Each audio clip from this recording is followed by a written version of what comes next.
Hello दोस्तों, welcome to शिक्षा यंत्र। आइए अपने सेशन को आगे बढ़ाते हैं। एपी का सेशन हमारा चल रहा है।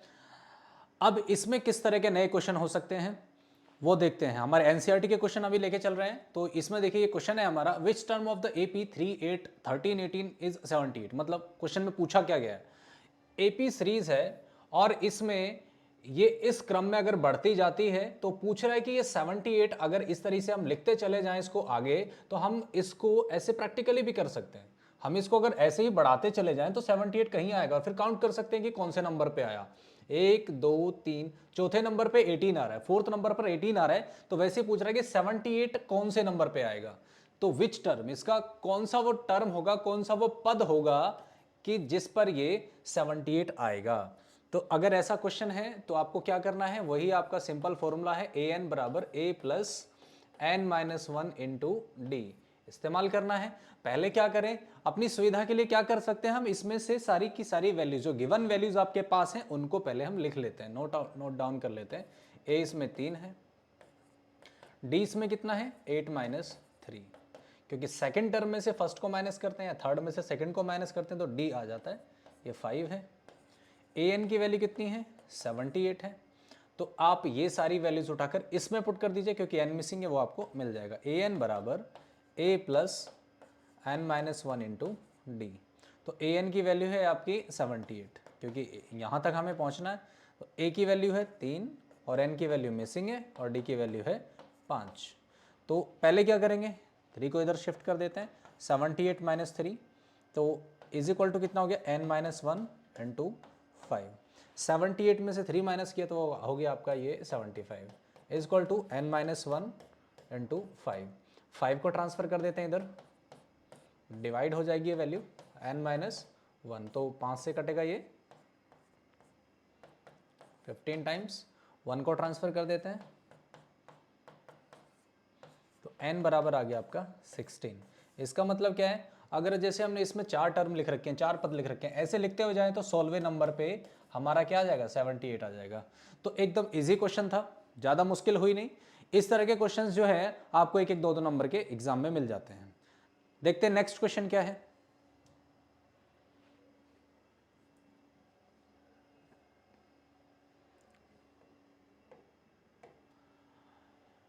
देखो, इससे अलग क्वेश्चन है ये वाला क्वेश्चन आपको पेपर में मिल सकता है। इसका रूप थोड़ा अलग हो सकता है, मैं ये नहीं कहता कि एग्जैक्ट यही मिल जाए, इसके जैसा क्वेश्चन आपको एग्जाम में मिल सकता है, क्योंकि ऐसे क्वेश्चन अक्सर आते हैं। Find the 31st term of an AP whose 11th term is 38 and 16th term is 73। तो ये क्वेश्चन जो है ये सिंपल तरीके का है, ये समीशन में भी आ सकता है। अब समीशन में क्या होता है कि दो टर्म्स को जोड़कर उनका टोटल सम आपको दे रखा हो, ऐसे भी आ सकता है। और एक तरीका ये भी होता है कि आपको ये ना देकर कि इसकी 11th टर्म क्या है उसका सम भी दे सकते हैं, एडिशन भी दे सकते हैं।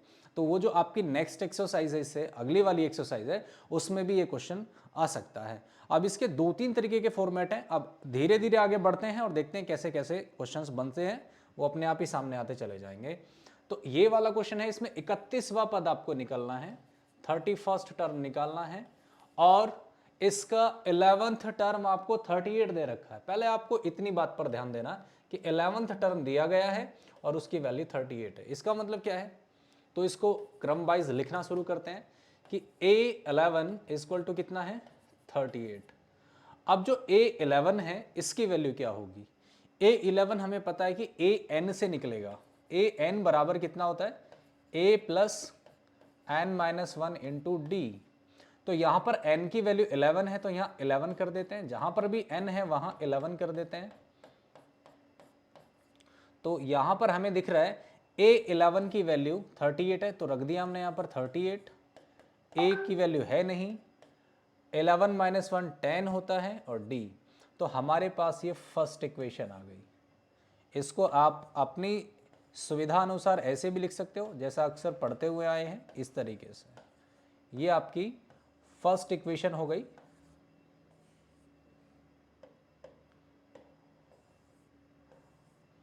ये फर्स्ट इक्वेशन हो गई।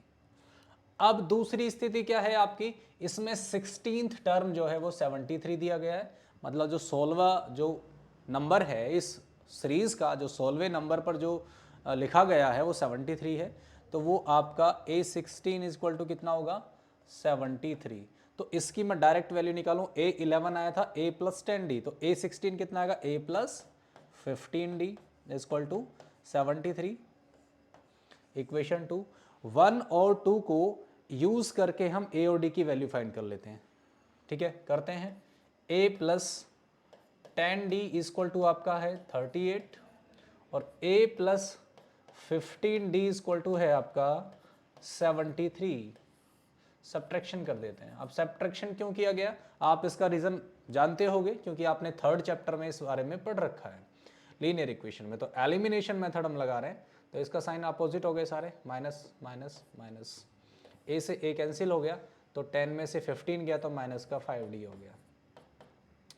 73 माइनस 38 करेंगे तो कितना हो जाएगा 13 माइनस 8 5 हो गया, और 6 माइनस 3 ये हो गया, लेकिन आएगा नेगेटिव, क्योंकि नेगेटिव की वैल्यू बड़ी है तो माइनस से माइनस कैंसिल हो जाएगा, तो 5D इक्वल टू हो जाएगा आपका 35। तो D की वैल्यू आपके पास कितनी आ गई 35/5, तो D की वैल्यू आपकी आ गई 7। D की वैल्यू 7 आ गई, और हमें निकालना क्या है A और निकालना है। अब हमें A और D क्यों चाहिए, क्योंकि जब आपसे 31st टर्म पूछा गया तो इसका मतलब A31 पूछा गया था, और इसकी वैल्यू क्या है A प्लस 30D, तो हमें क्या चाहिए था A और D अगर हमारे पास है तो हम उसको निकाल सकते थे, तो इसलिए हमने A और D निकालने के लिए अपना प्रोसीजर आगे चलाया। तो अब यहाँ पर D आपके पास 7 है, और A निकालने के लिए आप क्या कर सकते हो, इक्वेशन नंबर 1 का इस्तेमाल कर सकते हो या फिर इक्वेशन नंबर 2 का इस्तेमाल कर सकते हो, कोई सी भी इक्वेशन आप इसमें ले सकते हैं। ले लीजिए 1 ही ले लेते हैं। Now A plus 10D is equal to 38, तो A की वैल्यू निकालनी है, तो A प्लस 10 इंटू डी, तो 10 इंटू वैल्यू हम निकाल चुके हैं वो 7 है, तो 38 हो गया। अब यहाँ से A की वैल्यू आपकी निकल कर आ जाएगी, तो A इज इक्वल टू 38, यहाँ जो वैल्यू बनी है वो आपकी बनी है 70, तो 70 जो वैल्यू है इसको हमें ट्रांसफर करना है, तो ट्रांसफर करने के बाद क्या हो जाएगा -70, क्योंकि इधर ये +70 बन रहा है तो उधर ये ट्रांसफर होकर -70 हो जाएगा। तो A is equal to 38 minus 70 या 70 माइनस 38 कह सकते हो, मतलब डिफरेंस आपको 38 और 70 में करना है, और नेगेटिव साइन आएगा क्योंकि बड़ी वैल्यू नेगेटिव की है। तो कितना हो गया 2 और 3, तो A की वैल्यू आपकी आ गई -32। अब आपके पास A भी है और D भी है, निकालना क्या है आपको A31 निकालना है। तो A31 निकालने के लिए आपको क्या इस्तेमाल करना पड़ेगा A31, तो A प्लस 30D, क्योंकि इस वाले फॉर्मूले से A31 की वैल्यू जो बनेगी वो A प्लस 30D ही बनेगी। तो अब क्या करते हैं, यहाँ A की वैल्यू पुट करते हैं, वो आपकी -32 है, प्लस 30 इंटू D की वैल्यू जो निकली थी वो है आपकी 7। बस हो गया क्वेश्चन। बस अब इसको सिंप्लीफाई कर लीजिए, -32 हो गया प्लस 7 या 21, तो ये 210 हो गया। तो अब आपकी वैल्यू कितनी बन गई है, तो ये माइनस करना पड़ेगा, सिंपल ही है। 10 में से 2 गया 8, और ये 10 में से 3 गया 7, और यहाँ पर रह गया आपका 1। अब ये प्लस में आएगा कि माइनस में आएगा, प्लस में ही आएगा क्योंकि बड़ी वैल्यू आपकी प्लस की है। तो इसका मतलब क्या है, जो आपको AP दी गई है इसका जो 31st वन जो टर्म है, सॉरी हाँ 31st टर्म ही तो पूछा गया है, तो इसको आपको निकालने के लिए जिस प्रोसीजर की जरूरत है उसे याद रखिए। आपको क्या करना है, अगर आपको 2 टर्म्स आपको दी गई हैं, उसके पद दिए गए हैं, तो आपको क्या करना है तो उसकी दोनों टर्म्स का क्या करना है, इक्वेशन बना लेना है। 11th टर्म की जो आपने वैल्यू ली है वो आपकी क्या है A plus 10D is equal to 38, और जो आपकी दूसरी जो वैल्यू बनी थी वो आपकी A plus 15D is equal to 73। दोनों को हमने क्या किया, सिंप्लीफाई किया, भाई डिफरेंस कर लिया, सब्ट्रैक्शन कर लिया इसका। दोनों इक्वेशन को डिफरेंस कर सकते थे लिख के, वो भी बात वही है, ऐसे लिखकर अक्सर ज्यादा बच्चे समझते हैं, तो वैसे ही ठीक है। तो अब इसमें आपका -5D हो गया इक्वल टू -35, माइनस से माइनस कैंसिल, तो 5 equal to 35, D equal to 35/5, तो D इक्वल टू हो गया आपका 7। अब आपको क्या करना है, जो वैल्यू आपको मिली है डी की उससे आपको ए फाइंड करना है। तो ए फाइंड करने के लिए आपने फर्स्ट इक्वेशन का इस्तेमाल कर लिया और आपको ए की वैल्यू 32 मिल गई।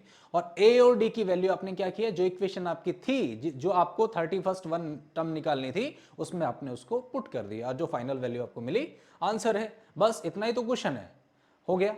अब चलिए देखते हैं इस तरह का कोई आगे क्वेश्चन है। अब नेक्स्ट क्वेश्चन देखते हैं क्या है। तो इसके क्वेश्चन ज्यादा मुश्किल नहीं होते, बस आपको क्या करना है, क्वेश्चन को ठीक से समझना है और अपना फॉर्मूला लगा देना है। अब ये क्या है, if the third term and ninth term of the APR 4 and -8 respective, which term of this is, थोड़ा सा डिफरेंस है लेकिन वही क्वेश्चन समझिए इसको भी।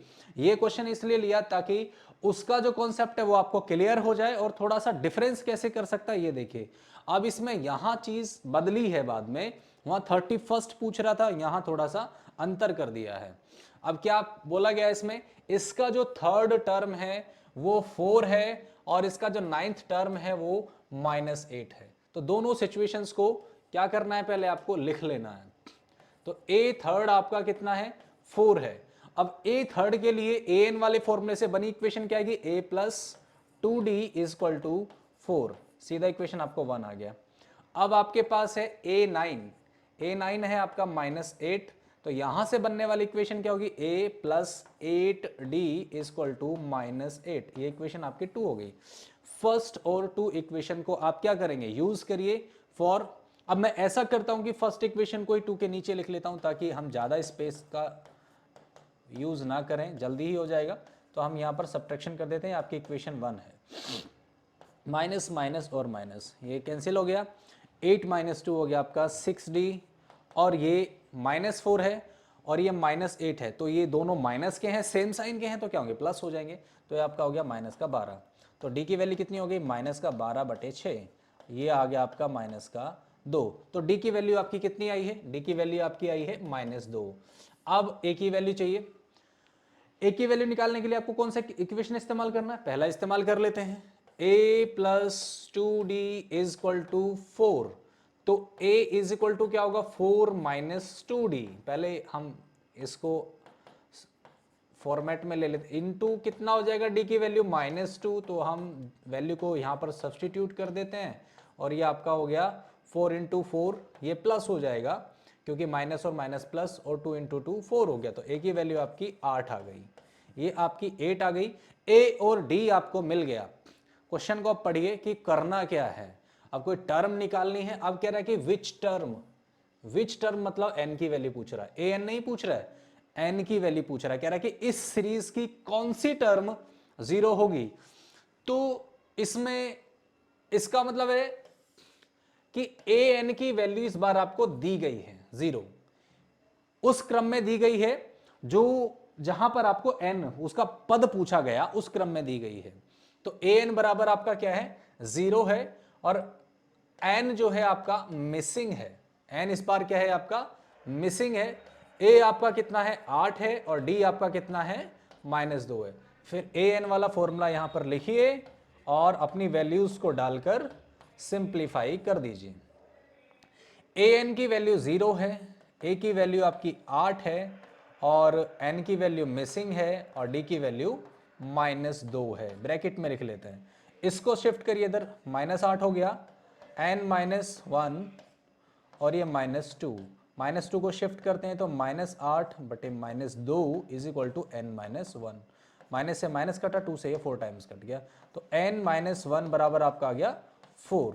1 को शिफ्ट जैसे करेंगे आप तो आपकी फाइनल वैल्यू आपको मिल जाएगी, ये आपकी मिल गई 5। n की वैल्यू आपको कितनी मिल गई, 5। तो ये आपकी वैल्यू निकल के आ गई, इसमें तो कोई प्रॉब्लम नहीं है। तो पहले जैसा क्वेश्चन भी नहीं है, थोड़ा सा डिफरेंस है, लेकिन प्रोसीजर लगभग एक जैसा ही है। 2 इक्वेशन बनी, a और d की वैल्यू फाइंड की, और उसके बाद आपको क्या मिला, गिवन कंडीशन के अकॉर्डिंग आपने इसको आगे सॉल्व कर दिया। क्योंकि वहां पहले तो n गिवन था, आपको an पूछा गया था, यहां an गिवन है और आपसे n पूछ रहा है, तो इसमें तो कंफ्यूजन वाली ज्यादा बात नहीं है, तो आराम से हो ही जाएगा। चलिए आगे देखते हैं अब क्या है।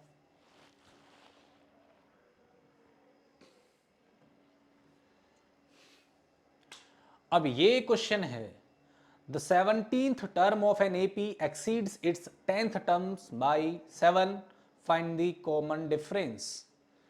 ये क्वेश्चन तो उन दोनों से बिल्कुल अलग है, सिर्फ कॉमन डिफरेंस पूछा गया, डी की वैल्यू पूछी गई है। ज्यादा से ज्यादा 1 नंबर का क्वेश्चन होगा, छोटा सा ही क्वेश्चन है, बड़ा क्वेश्चन है नहीं ये।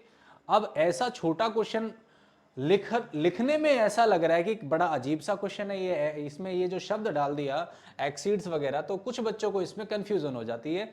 बहुत बच्चे तो इसको बहुत अच्छे से जानते होंगे। देखिए अब इसको करें कैसे, जिन बच्चों को इसमें ज्यादा प्रॉब्लम है वो देखिए, क्योंकि इस पर क्वेश्चन जो है कई प्रकार से बनता है। ये सिंपल तरीके का है लेकिन बनता कई प्रकार से है। इसमें 17th टर्म और 10th टर्म में कुछ संबंध दिया गया है। इसका मतलब कह रहा है कि A17 और A10 इनमें आपस में कुछ संबंध है। कह रहा है कि जो 17वां पद है, 17वीं जो टर्म है वो 10वीं टर्म से, जो 10वां पद है उससे 7 ज्यादा है। तो ज्यादा कौन है? ये ज्यादा है। अगर मैं इक्वल का साइन लगा दूं, क्या ये सही है? नहीं, सही नहीं है, क्योंकि ये पहले से ही अनबैलेंस है। अगर इसको हम इसमें देखें बैलेंस करते हुए, तो इसमें पहले से कुछ ना कुछ ज्यादा है। वो क्या कह रहा है? ये ज्यादा है, एक्सीड इसमें ज्यादा है, इसमें एक्सीड है कुछ। एक्सीड कितना एक्सीड है? 7 नंबर ज्यादा एक्सीड है। इसमें 7 ज्यादा है तो छोटे वाले में 7 जोड़ देते हैं, जिसमें कम है। अब जिसमें कम है तो आपस में दोनों बराबर हो गए। अब बराबर हो गए तो सिर्फ वैल्यू डालिए और डी निकालिए। तो a plus 16d equal to a plus 9d equal, यहां इक्वल नहीं है, यहां प्लस है, प्लस 7। तो a को शिफ्ट करोगे उधर तो कैंसिल ही होना है, तो ऐसे ही कैंसिल कर देते हैं। ये आपका, ये मैंने डबल डी लिख दिया, ये 16 है, तो 16d इक्वल टू हो गया आपका 9d प्लस 7। तो 9 को भी शिफ्ट कर दो, 16d minus 9d equal to हो गया 7। तो 16d माइनस 9 कितना हुआ? 16 में से 9 गए तो कितना बचा? 7 बचा। तो 7d बराबर 7 हुआ। तो d की वैल्यू कितनी हो गई भाई? 7/7 कैंसिल होकर हो गया 1। तो मतलब आपका जो कॉमन डिफरेंस है वो 1 है। तो कॉमन डिफरेंस आपका 1 है। हिंदी में इसको सार्वंतर बोलते हैं, तो सार्वंतर आपका 1 आ गया। तो ऐसे छोटे क्वेश्चन में भी कंफ्यूजन हो जाता है कभी कभी, जो शब्द हैं ऐसा समझने में दिक्कत आती है, तो ऐसे क्वेश्चंस को भी आपको सीखना है। चलिए और देखते हैं क्या है नेक्स्ट क्वेश्चन। हाँ ये क्वेश्चन है, अच्छा एग्जाम में ऐसा क्वेश्चन रिपीट होता रहता है। ये कह रहा है कि which term of an AP 3, 15, 27, 39 will be 132 more than it's 54th term. मतलब क्वेश्चन को, सीरीज को पहले एक स्थिति तक लेके गए हैं, 54th तक लेके गए हैं, वहां सीरीज को रोका है कुछ समय के लिए, फिर सीरीज को बढ़ाया है, 132 नंबर आगे भी बढ़ा दिया है।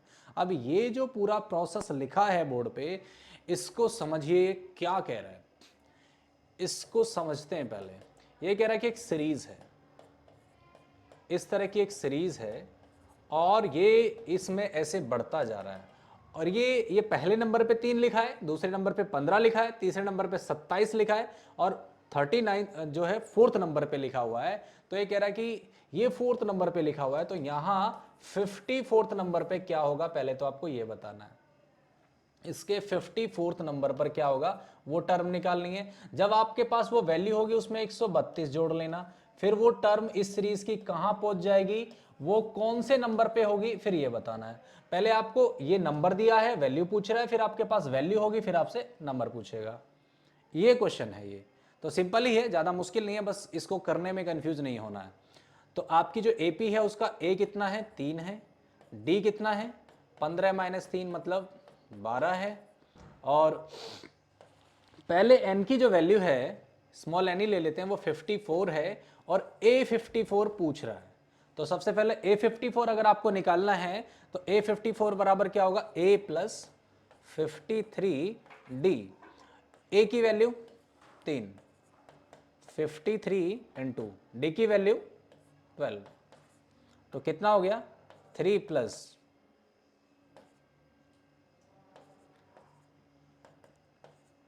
639। ये जो आपका नंबर आया 639 वो यहां पर है 639। ये वाला नंबर अब आपको 132 नंबरों से, संख्याओं से इसको आगे बढ़ा देना है। तो टर्म मोर देन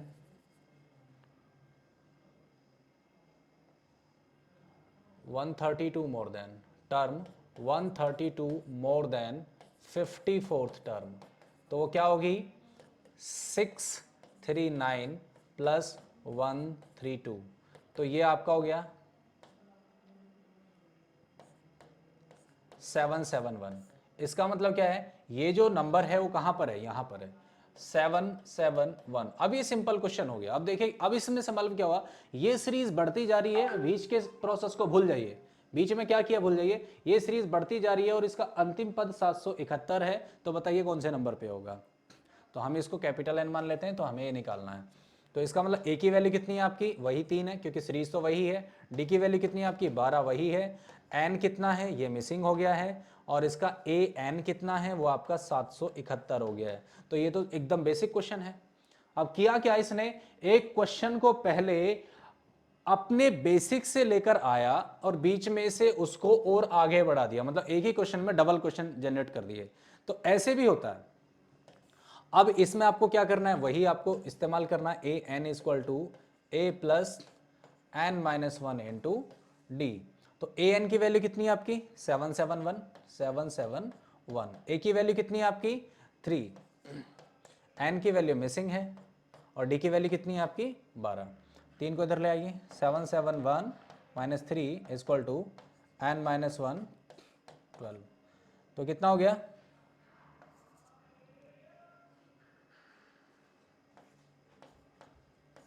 नीचे 12 आ जाएगा, एन माइनस 1। 12 से इसको कट कर देते हैं,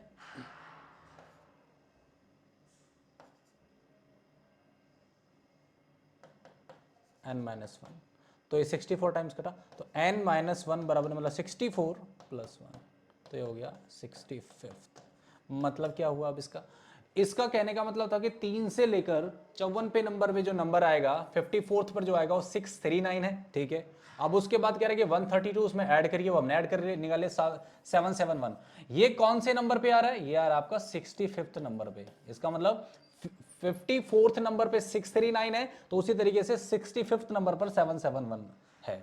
ये क्वेश्चन था आपका।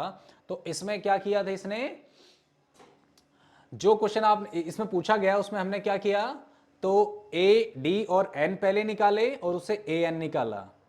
मतलब पहले ए एन निकाला गया, फिर से एक नया ए एन जनरेट किया गया और फिर आपने अगेन जिसको हमने कैपिटल एन माना है वो हमने निकाला है।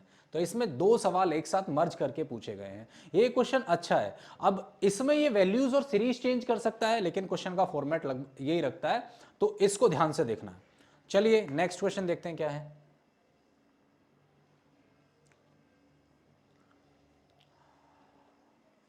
तो ये हमारे क्वेश्चंस थे एपी के, जो बोर्ड के एग्जाम के लिए बेनिफिशियल हैं और अभी ये एनसीईआरटी के हैं, और हम इनसे अलग और क्वेश्चंस लेकर आएंगे आपके लिए। तो जुड़े रहिए हमारे साथ शिक्षा यंत्र पर। Thank you.